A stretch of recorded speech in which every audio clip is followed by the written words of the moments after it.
now that ngibuyiselwe ngijabulile kodwa ke angijabulanga ngendlela abayenze ngayo le disqualification ikomiti ka comrade Khalima Motlanthe nabalingane bakhe.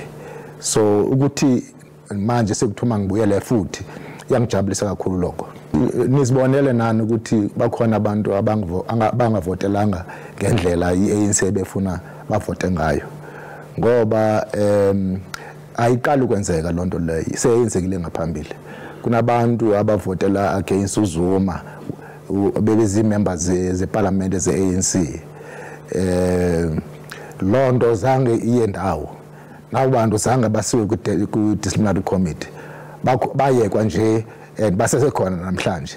So if labantu bebe abavote ngalondlela yabizolo funeka basiwe ku DC, everybody else makasiwe ku DC.